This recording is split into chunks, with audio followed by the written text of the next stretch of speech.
WhatsApp guys, Modi ji के साथ जयशंकर और अजीत डोभाल सर, तो कीव मॉस्को में बातचीत होना तय। तो भैया क्या रशिया यूक्रेन की बातचीत सुलह हो पाएगी? तो उसने भी डाला था जेलेंस्की ने। हाँ कि होपफुली मुझे लगता है कि हो जाए इनकी सुलह, तो यार थोड़ी ये जो चल रहा है इतने लंबे टाइम से खत्म हो। देखते हैं मेजर गौरव सर क्या अपडेट लेके आए। चार के डायलॉग चैनल से वीडियो, वीडियो का लिंक है डिस्क्रिप्शन में। 1 2 3 गो। आप गेम समझिए, पहले रशिया गए थे क्योंकि जिसने अग्रेशन करा है, जो सबसे पहले घुसा है, जिसने अटैक करा है, सबसे पहले आपको उसको समझाना पड़ेगा। इन दी एंड तुम्हारा पूरा देश जो है पुतिन ना पार्किंग लॉट बना देगा।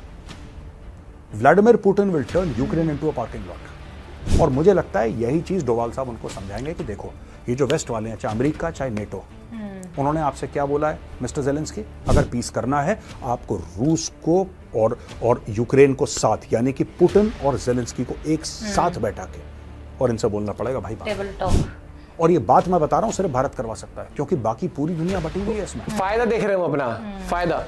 जय हिंद दोस्तों, मैं हूं मेजर गौरव और आप देख रहे हैं तो चाणक्य डायलॉग्स। इस वीडियो को लाइक करिए, हमारे चैनल को सब्सक्राइब करिए, बेल आइकन दबाना बिल्कुल न भूलिएगा। दोस्तों, प्रधानमंत्री मोदी गए पोलैंड, अब वो 20 घंटे की यात्रा करके पहुंच रहे हैं कीव।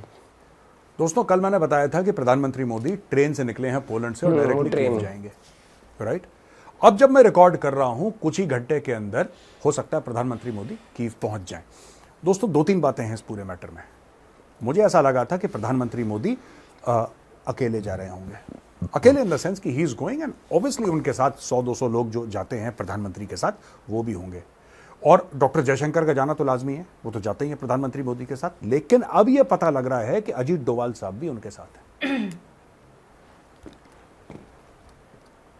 ये डोभाल साहब को ले जाने का क्या मतलब है, जरा इसको छोटा सा मैं एनालिसिस आपको दे देता हूं। देखिए, बात यह है कि पूरे जब हम सिक्योरिटी का सिनेरियो, जब ये सिक्योरिटी का सिनेरियो प्रेसिडेंट जेलेंस्की के सामने रखेंगे, राइट, तो प्रधानमंत्री मोदी के पास 2 ऐसे होने चाहिए लोग जो एक समझाएं फॉरेन पॉलिसी और एक समझाएं सिक्योरिटी पॉलिसी। अब मैं आपको बताता हूं बैलेंस कैसे होगा। दोस्तों, ये बैलेंस जानना इंटरेस्टिंग। सबसे पहले जहां तक डिप्लोमेसी की बात है, डॉक्टर जयशंकर ने यह बोलना है उनको, चाहे प्राइवेट में बोलना चाहे पब्लिक में, कि आप आके बात करिए, आपको बात करनी पड़ेगी, क्योंकि यही स्टोरी प्रधानमंत्री मोदी पुतिन को सुना चुके हैं रशिया में। आप गेम समझिए, पहले रशिया गए थे क्योंकि जिसने अग्रेशन करा है, जो सबसे पहले घुसा है, जिसने अटैक करा है, सबसे पहले आपको उसको समझाना पड़ेगा कि भाई घुस तो गया तू अंदर, लेकिन लेने के देने पड़ जाएंगे। सुन ले, अभी भी सुनो जरा। और हम यहां पे हैं, we are people who are friendly with you, we are friendly with Ukraine, and we want to set this right. अगर तुम्हें जरूरत है, अगर तुम्हें हमारी जरूरत नहीं है, तो हमें यूं बोल दो कि साहब आपकी कोई आवश्यकता नहीं है, वापस चले जाएंगे, हमारा क्या। तो पहले प्रधानमंत्री मोदी ने यही कहानी पुतिन को सुनाई, पुतिन से मंजूरी की बात, पुतिन ने हामी भर दी, फिर प्रधानमंत्री मोदी अब अगस्त में पहुंच गए यूक्रेन, या पहुंचते ही होंगे उनकी ट्रेन। जब मैं रिकॉर्ड कर रहा हूं, मैं 3-4 घंटे पहले रिकॉर्ड कर रहा हूं। अब दोस्तों, स्टोरी क्या है, यहां पे जैसा मैंने बताया, डॉक्टर जयशंकर बात करेंगे उनसे कि यार आपको बात करनी पड़ेगी, आपको पुतिन से बात करनी पड़ेगी, हम लोग फैसिलिटेट करेंगे, हम पूरी दुनिया को साथ लेकर आएंगे, ये डिप्लोमेसी हम करेंगे, लेकिन बैठ के बात करनी पड़ेगी। अगर आप ये सोच रहे हैं कि आंखें दिखा के, धमका के, ये करके वो करके, अब इन्होंने यूक्रेनियंस ने थोड़ा सा इलाका भी घेर लिया है, तकरीबन 1150 उनके अंदर घुस चुके हैं ना वो रशिया के, रूस का घेर लिया है। लेकिन दोस्तों, इसकी क्या गारंटी है कि रूस पलटवार नहीं करेगा? वो तो करेगा पलटवार यार, वो 100% पलटवार करेगा। आज की तारीख में सबसे पहले यही बात मैंने आपको स्मार्ट बोर्ड पर समझाई थी, जो मैंने आपको स्मार्ट बोर्ड पर समझाई थी 2 दिन पहले, वही चीज अब आपके सामने होने वाली है। ये 2 दिन पहले मैं कर चुका था। अब आप देखना क्या होगा। वहां पे कुछ नहीं होना, सिंपल सी बात है। देखिए, आपने एक इलाका कैप्चर कर लिया, आप यानी कि यहां पे यूक्रेन, आपने रूस का एक इलाका कैप्चर कर लिया। जो आपने रूस का इलाका कैप्चर करा है, रशिया पीछे से आके आपकी lines of communication and supply काटेगा, मान के चलो। और जो लोग वहां पे हैं, उनके ऊपर दिन रात गोलाबारी जो होनी है वो तो होनी है, फाइटर जेट से अटैक होने हैं तो होने हैं, आर्टिलरी खुलनी है तो खुलनी है, टैंक को सामने जाना है तो जाना है। लेकिन पीछे से चाहे उनके ट्रेन के ट्रैक्स हों, चाहे इनकी रोड्स हों, रूस बिल्कुल खोद देगा, जैसे जेसीबी से सड़क खोदते हैं ना, पीछे का रास्ता ऐसे कर देगा कि ये लोग कट ऑफ हो जाएंगे। और स्पेत्सनाज़, जो रशिया की स्पेशल फोर्सेस हैं, स्पेत्सनाज़ को बोला जाएगा कि भाई आप जाके पीछे से हैरेसिंग रेड्स करिए, आप जाके इनकी lines of communication and supply काटिए, लॉजिस्टिक्स का आप पूरा। जाके इनके लिए वो जो एरिया है वो मौत का कुआं बना दीजिए जिसमें यूक्रेनियन मोटरसाइकिल घुमाते रहे अपने, ऐसा हो जाएगा। ये सारी चीज़ें डोवाल साहब जाके समझाएंगे कि देखिए सुनिए, फ़ायदा इसमें कुछ नहीं है। मुझे ऐसा लगता है कि इंडिया, चाहे वो मोदी जी हों, चाहे जयशंकर साहब हों, चाहे डोवाल साहब हों, ये तीनों बैठ के एक और चीज़ ज़ेलेंस्की को बताएंगे कि देखो, वेस्ट वाले खुद अपने बंदे नहीं डाल रहे, वेस्ट वाले जो हैं ये अपने बंदे नहीं डाल रहे, ये तो हथियार दे रहे हैं और वो भी ये इनको अपने तो फौजी नहीं डाल रहे वापस करने हाँ, ये तुम्हें पैसे दे रहे हैं, लेकिन वो पैसे तुम्हारे पास बहुत कम आ रहे हैं, सिर्फ 5% या 10%। असली में पैसे कहाँ जा रहे हैं? वो वापस जा रहे हैं अमेरिकन कॉर्पोरेशंस के पास, वो जा रहे हैं अमेरिकन आर्म्स मैन्युफैक्चरर्स के पास। वो तुम्हारी जेब में थोड़ा ना आ रहे हैं, उससे तुम्हारा देश थोड़ा ना आगे आगे बढ़ने वाला है। ठीक है, तुम्हारे कुछ नेताओं ने पैसे खा लिए, तुम्हारे कुछ लोगों ने करप्शन कर लिया, ठीक है, इन दी एंड तुम्हारा पूरा देश जो है पुतिन ना पार्किंग लॉट बना देगा। Vladimir Putin will turn Ukraine into a parking lot अगर ये लड़ाई और ज्यादा चलती रही। अब उसने सारे घोड़े खोले नहीं है, लोग बहुत बड़ी गलतफहमी में है कि पुतिन को पता नहीं है, मोमेंटम लॉस्ट हो गया। भाई देखो, उसको मैसेज पास करना था, उसने पास कर दिया। अगर पुतिन को और कुछ करना पड़ा, पुतिन के पास ऐसे ऐसे हथियार हैं कि यूक्रेन को सांप सूंघ जाएगा। मैं न्यूक्लियर वेपन्स की बात ही नहीं कर रहा, मैं कन्वेंशनल वेपन्स की बात कर रहा हूं। पुतिन अगर अपनी सी पे आ जाए, इनकी पतंग उड़ा देगा अच्छी खासी। और मुझे लगता है यही चीज डोवाल साहब उनको समझाएंगे कि देखो, ये जो वेस्ट वाले हैं, चाहे अमेरिका चाहे नेटो, उन्होंने आपसे क्या बोला है मिस्टर ज़ेलेंस्की? आपसे ये बोला है कि चढ़ जा बेटा सूली पे, भला करेंगे राम। यही बोला है आपसे कि हथियार ले ले, पैसे ले ले, लड़ता रहे। खुद अपने बंदे क्यों नहीं लगा रहे? अगर इतना ये सपोर्टिव हैं यूक्रेन को लेके, अगर ज़ेलेंस्की के इतने तगड़े यार हैं, तो अमेरिका बोले कि हम अपने 50,000 मरीन्स भेज रहे हैं आपके साथ कंधे से कंधा मिला के। नहीं, वो कंधे से कंधा मिला के नहीं लड़ेगा, वो कहेगा तू पैसे ले ले, और वो पैसे में से 90% पैसे यू टर्न लेके वापस यूनाइटेड स्टेट्स ऑफ अमेरिका आएंगे। ये सारे American weapons manufacturers, American industry को बेनिफिट करना हो, ठीक है, वो अमेरिका की पॉलिसी है, ठीक है, मैं उसको गलत नहीं कह रहा, मैं सिर्फ ये कह रहा हूं कि इनके चक्कर में ज़ेलेंस्की कुट जाएगा। यूक्रेन का बट्टा बैठ अगर रहा है। पीस करना है आपको रूस को और यूक्रेन को साथ, यानी कि पुतिन और ज़ेलेंस्की को एक साथ बैठा के और इनसे बोलना पड़ेगा, भाई बात करो। और ये बात मैं बता रहा हूं सिर्फ भारत करवा सकता है, क्योंकि बाकी पूरी दुनिया बटी हुई है इसमें। सारे all the major countries are majorly divided on this. America है पूरी तरीके से यूक्रेन के साथ, यूरोप है पूरी तरीके से यूक्रेन के साथ, चीन पूरी तरीके से रूस। ओ भाई एक बात बताओ, नॉर्थ कोरिया पूरी तरीके से रूस के साथ, ठीक है, पाकिस्तान जिसने पैसे फेंके उसकी तो इज्जत है नहीं, जिसने वोट दी उसके सामने दो मिला दी। ये बढ़िया करा। ईरान किसके साथ है? ईरान उसके साथ है जिसके साथ चाइना, यानी कि वो भी रूस के साथ है, डायरेक्टली इनडायरेक्टली। सिर्फ भारत एक ऐसा पावर है दुनिया का जो कह रहा है कि यार देखो सुनो, हमारी तुमसे भी दोस्ती, तुमसे भी दोस्ती, आ जाओ हम करवाते हैं तुम्हारी मीटिंग। भाईचारा और टॉप लेके चलना पड़ेगा, इनको समझना पड़ेगा ये चीजें। झगड़े वगड़े की बात मत करो, क्योंकि तुम्हें कोई झगड़वा रहा है, तुम खुद नहीं झगड़ रहे, तुम्हें कोई पहले तुम्हें फूंक पे चढ़ा दिया कि नेटो के चक्कर में हम ये कर देंगे, तुम ये कर देंगे, तो यहां पे मिसाइल मार देंगे रशिया के, तुम चढ़ गए, ठोक दिया पुतिन ने तुम्हें। और इस गुमान में मत रहना, इस गलतफहमी में मत रहना कि वो 1150 किलोमीटर का जो एरिया जो तुमने घेर रखा है ना, never be under that misconception, Russia will hit back hard. तोते उड़ा देगा रशिया, मैं बता रहा हूं, over a period of time. अच्छा, ये तो हो गया कि क्या होने वाला है, ये मैंने आपको पहले बता दिया, ये होगा। ये या तो सीक्रेट में होगा या ये खुल के होगा, अब इसके बारे में मुझे कोई जानकारी नहीं है। अच्छा दोस्तों, लेकिन पोलैंड में मोदी जी ने 2-3 बहुत बढ़िया काम करे। आपने कभी देखा होगा, मोदी जी फिनटेक की बात करते हैं, जहां पे जाते हैं मोदी जी कहते हैं यूपीआई चलाओ। पता नहीं कितने लोगों ने भीम के ऐप डाउनलोड कर रखे हैं दुनिया में, कहां चाहे भीम चलता भी ना हो वहां पे। मोदी जी ने सबको बोल दिया, सब जाओ डाउनलोड करो अपने मोबाइल पे, तो सबको डाउनलोड करवा दिया। अब देखो यहां पे पोलिश गवर्नमेंट का उन्होंने हार्टफेल्ट थैंक यू बोला फॉर सपोर्ट एंड हॉस्पिटैलिटी, और खासतौर से जो भारतीय स्टूडेंट थे, जब यूक्रेन के क्राइसिस में पोलैंड ने उनको होस्ट करा था, तो पर्सनली मोदी जी ने पोलैंड को थैंक यू बोला। पोलैंड ने उनको थैंक यू बोला, क्यों?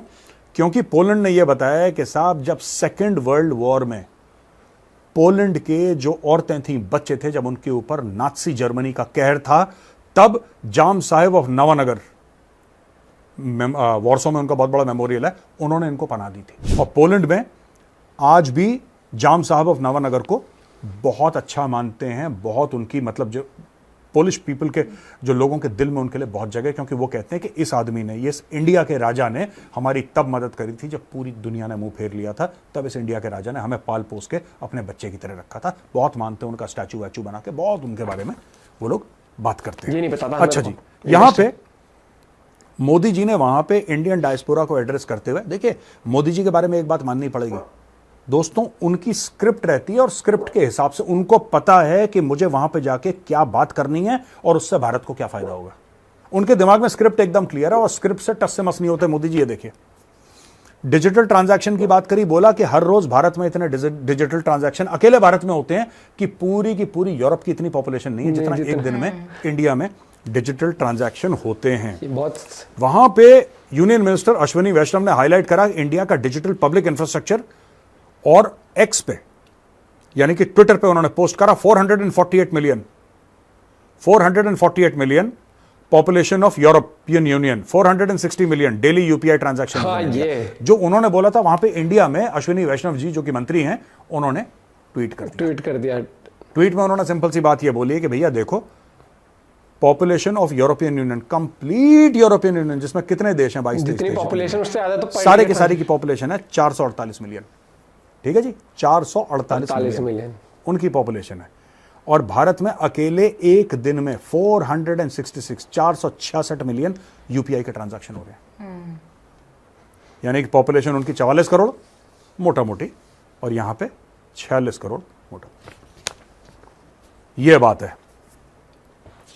इसके अलावा प्राइम मिनिस्टर मोदी ने यह भी बोला कि 250 मिलियन लोग यानी कि 25 करोड़ लोग गरीबी की रेखा से ऊपर आ गए पिछले 10 साल में, और यह फ्रांस, जर्मनी और यूके की कंबाइंड पॉपुलेशन से ज्यादा है। ठीक है जी, कंबाइंड पॉपुलेशन ज्यादा है।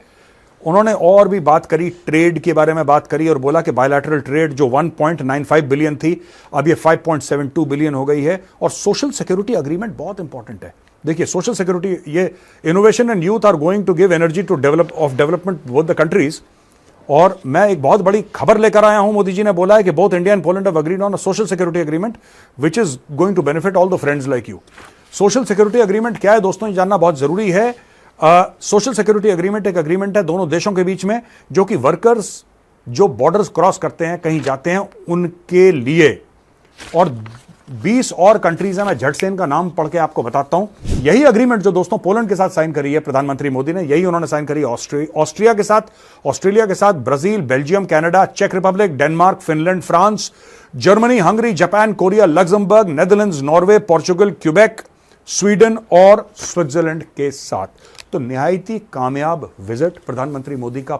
आई will do a special on प्रधानमंत्री Modi, NSA Ajit Doval and EAM external affairs minister doctor Jaishankar, उनका क्या रहा यूक्रेन में, बहुत जरूरी है दोस्तों। मैं कोशिश करूंगा, अगर उसमें मैप की जरूरत पड़ती है फिर मैं मैप पे आपको एक एक्सप्लेनर दूंगा बड़ा तगड़ा सा। ये वीडियो देखने के लिए बहुत बहुत धन्यवाद दोस्तों। अगर पसंद आए तो उस वीडियो को लाइक करिए, हमारे चैनल को सब्सक्राइब करिए, बेल आइकन दबाना बिल्कुल मत भूलिएगा। जय हिंद, वंदे मातरम, भारत माता की जय। ये चीज तो है, समझौता अगर कोई करा सकता है भाई वो इंडिया ही करा सकता है, क्योंकि इंडिया इसमें कोई फायदा नहीं देख रहा है। इंडिया को ये पता है कि वॉर से दोनों देश का ही नुकसान हो रहा है, और वो इंडिया को पता है कि किस तरीके से उकसाया गया यूक्रेन को, किस तरीके से। और फिर रशिया भी भाई क्यों उसके अपने बॉर्डर पर देखेगा कि अमेरिका जो ऑलरेडी जिससे बनती नहीं है वो आके बैठ रहा है वहां पर, नेटो की फोर्सेज आ रही है, वो चीज तो वो कोई भी नहीं चाहेगा। और नेटो के क्या होता है कि अमेरिका डायरेक्ट हथियार नहीं दे रहा, अमेरिका हथियार दे रहा है नेटो के थ्रू। नेटो संगठन है कंट्रीज का, तो अब अमेरिका लार्जली बहुत सारे वेपन अमेरिका देगा नेटो को, और फिर नेटो में इतने सारे देश हैं, तो वो सारे देश मिलके वो जितने की वेपन है उतनी अमाउंट उन मैन्युफैक्चरिंग कंपनी को देगी। तो पैसा तो अमेरिका के पास ही जा रहा है, पैसा तो उन मैन्युफैक्चररों के पास ही जा रहा है, नुकसान तो उनका नहीं, फ्री में थोड़ी बांट रहे हैं। या वो एक बात बता दो, आप अगर किसी को दान करते हो, मान लो आप किसी को खाना खिला रहे हो, कुछ कर रहे हो, मान लो एग्जांपल आपने उसमें सबको एक एक बिस्किट का पैकेट दिया पार्ले जी का, तो पार्ले जी उस दान में थोड़ी दे रही है आपको फ्री में। वो आप कर रहे हो आगे। तो वैसे ही नेटो आगे कर रही है, लेकिन नेटो क्या संगठन है, नेटो अपनी जेब से थोड़ी दे रहा है, एक अकेला थोड़ी, नेटो सारे देश मिलकर दे रहे हैं। और पार्ले जी की तरह वहां पर मैन्युफैक्चरिंग कंपनी है, वो हथियार बनाने वाले, उनको तो पैसा फिर भी जा रहा है। जैसे पार्ले जी को यहां पर आप दे रहे हो पैसा, पार्ले जी ने थोड़ी कहा कि मेरी तरफ से तुम फ्री में खिलाओ, पार्ले जी तो आप अपनी श्रद्धा से खिला रहे हो। तो नेटो अपनी श्रद्धा से दे रहा है, लेकिन नेटो जो श्रद्धा है वो भी एक मूल पैसे से ही आती है, और वो तो वहां पर जितने हथियार जाएंगे नेटो को, अमेरिका का ही भला होना है। ये चीज पता सबको होती है, लेकिन वही वाली बात है ना कि जब कोई उकसा रहा है तो वो उकसने को भी तैयार है। हाँ। और उनको ये लग रहा है कि कई बार क्या होता है कि आप जैसे नए नए बच्चे कॉलेज जाते हैं या फिर कहीं जाते हैं तो वो सोचते हैं ग्रुपिज्म का पार्ट बनेंगे ना, बड़ों के साथ रहेंगे, हवाबाजी रहेगी है, रोला मचा देंगे। तो उस रोले के चक्कर में ना उनको ये नहीं पता होता, फिर वो गलत आदतों में पड़ जाते हैं, गलत जगह। तो वैसे ही यहाँ पर मैं गलत सही की बात नहीं कर रहा, यहाँ पर बस ये है कि यूक्रेन ने सोचा इतने धुरंधर है नेटो में सारे, इनके साथ मिल जाते हैं, इनको कहते हैं ले भाई तू हमारे अड्डा बना ले, हमारे घर पार्टी करिए, हम तुम्हारे घर पार्टी करेंगे। उस पार्टी के चक्कर में आज ये हाल हो रखा है। एक मोटा मोटी मस्ती मैंने बताया, लेकिन ये समझने वाली बात होती है कि वो जरूरत थी नहीं यूक्रेन को इस चीज की, क्योंकि उसको कोई वैसे रशिया से कभी खतरा हो नहीं रहा था उस तरीके का। लेकिन जब रशिया को भी यूक्रेन से प्रॉब्लम थी, रशिया को प्रॉब्लम थी कि तू मेरे पड़ोस में कैसे बिठा रहा है मेरे दुश्मन को, वो वाली बात। आप भी बताना अपना पॉइंट ऑफ व्यू। मिलते हैं वीडियो के साथ, बाय बाय, टेक केयर।